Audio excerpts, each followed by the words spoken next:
بسم الله الرحمن الرحيم.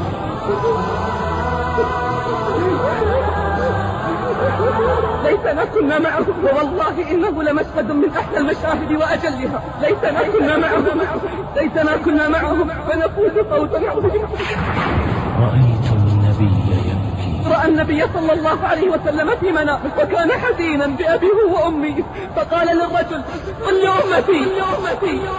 لأمتي وقل لأتباعي أليس لي حق عليهم أن يفتوني بأنفسهم؟ أليس لي حق عليهم أن يفتوني بأنفسهم؟ قل لأمتي.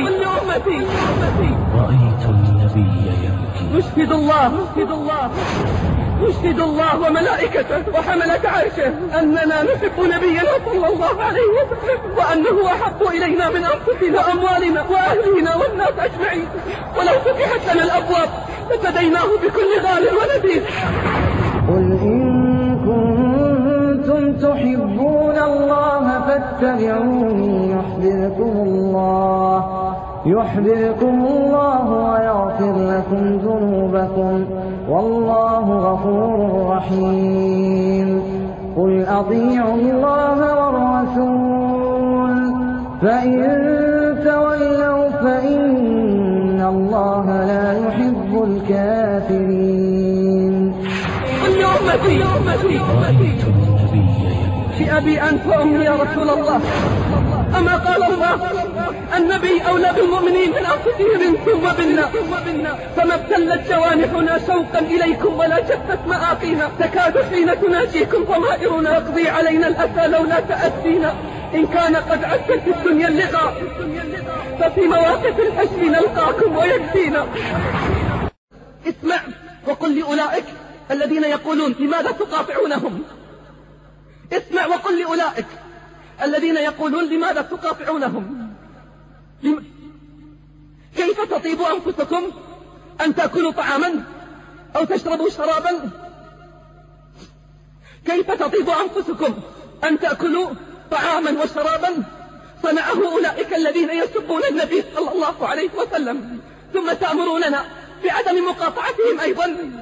أشهوات بطونكم أحب إليكم من الله ورسوله؟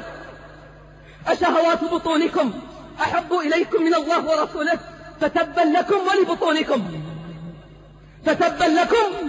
ولبطونكم، والله لا نذوقها أبدا ما حيينا، والله لا نذوقها أبدا ما حيينا حتى نلقى حبيبنا على الحوض وسنرى من يرد عن حوضه صلى الله عليه وسلم في ذلك اليوم.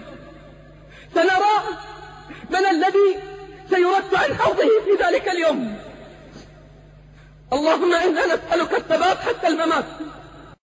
نشهد الله وملائكته وحملة عرشه أننا نحب نبينا صلى الله عليه وسلم،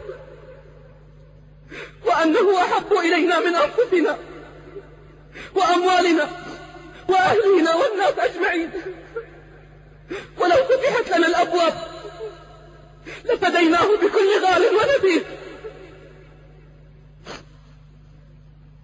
ولقد اتصل علي أحد الثقات الذي أعرفه تمام المعرفة، اتصل علي باكيا شاكيا وقال: جاءني شيخ كبير أعرف صلاحه وتقواه ولا نزكي على الله أحدا، وأخبرني أنه رأى النبي صلى الله عليه وسلم في منامه وكان حزينا بأبيه وأمي،